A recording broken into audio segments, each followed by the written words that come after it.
pa siya sa labas habang hinihintay ko nag-ayos-ayos ako ng aking ayan siya, yung sarap ko.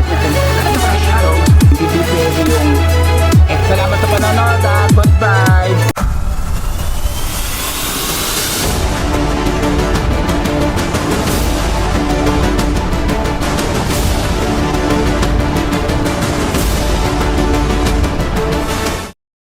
Itong umaga mga kapatid, sabihin ako ngayong umaga 5:40 ng umaga. Kaya lang nag-video ko, ito yung ko ng tumulog ng umaga. Kaya matahimik, o huli ng hibon, ang iyong maririnig. Kung maririnig sa background ko mga kapatid, ito ang muntik kong shop. Dito ko nag-start ng aking mga pangarap sa buhay. Sana matupad ko na magkaroon din ako ng shop na may pagmamalaki ko sa akin talaga na nasa labas ba ganun yan. Pagpitak-pitak kung baga sa bahay, barong-barong dito sa harapan sa amin. Bahay, naminana ko sa magulang ko. Na hindi ko na maipagawa kasi wala po akong pera mga kapatid. Ayan. Pinagawa ng nanay ko ito na nabubuhay pa siya. Wala ko siyang naaalala. Ito. Ayan. Ayan mga kapatid. Kulang sa pintura, nangangalawa. Mga yero, katas-katas na. Kung na matakas pa siya, hindi ko alam kung kailan tatagal itong bahay namin na ito. Itong alaala ng aming yumaong ina, yumaong ama. Kaya pinangangalagaan ko, ako yung babayad ng amiga dito. Taon-taon, kaya lang ngayon, nag-skip ako sa amiga kasi wala akong bayad. Alam niyo naman, hindi kalakaran ng aking negosyo dito. Sa pagkukupit. Ito ang aking buhay, katotohanan ng aking buhay, mga kapatid. April 1, araw ng Lunes, mga ilang umaga, diba, bumili ako ng aking ulam. Ngayon, pang second haircut ko na ito, mga syupatid.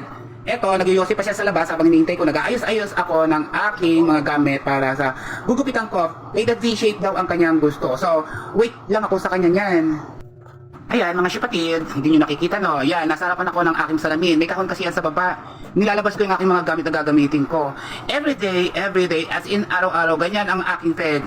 Yan, hinarap ko muna saglit kasi nga naaarawan yung, yung salamin against the light. Kaya, yun, hinarang ko muna. So, yan, tapos na siya mag-yosi. Pinaupo ko na, nakahubad pa ang aking consistent client. May pamilya na po yan. Sisimulan ko ang aking haircut sa kanyang request ay faded V-shape. So, panoorin niyo mga syupatid. Ayan, nilagyan ko siya ng balabal. So, binasa-basa ko muna kasi nasa taas yung, yung electric fan ko. So, kumakalat-kalat yung mga buhok niya. Ayan, sinimulan ko ang sa side, syempre, sa right side ko, sa right side niya. Laging ganun ang thread. Dos nga pala ang gamit ko dyan.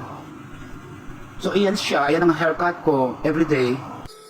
In-speed ko muna ang video para madali ninyong makita ang aking haircut. So, yan, lalagyan ko siya ng, faded. No, faded muna. Pero papuntang V-shape, yun kasi ang request niya. Then, lalagyan ko ng shadows, kabilaan. Ganun po ang aking haircut, ang aking fade. Puro lalaki po ang kliyente ko, madalang ang babae. So, na-expert po ako sa lalaki. Pero, madali lang naman sa babae, yung haircut ng mga babae.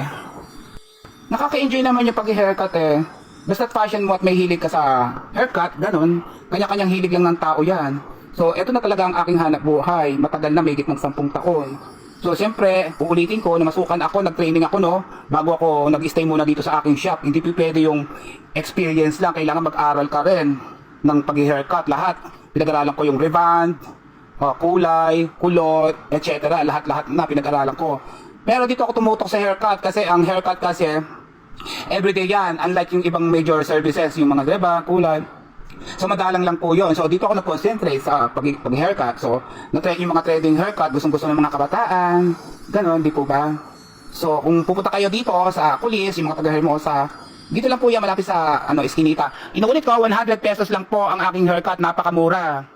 Hindi na ako namasukan sa malalaking salon kasi galing ako sa salon na malalaki. Mas gusto ko pa ang pwesto. Di ba?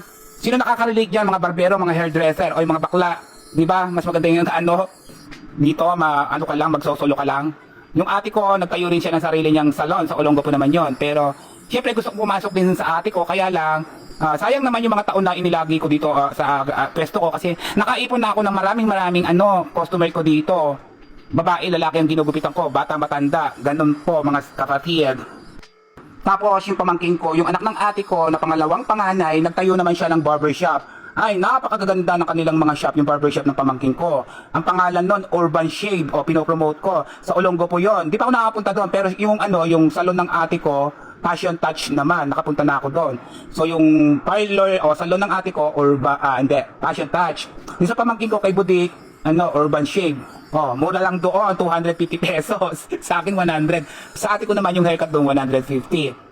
Yung mga taga-Bataan, kung maliligaw kayo dun sa Olongo po, tandaan ninyo, Passion Touch, ano yon, salon. Tapos sa pamangkin ko, barber shop naman, or by shape.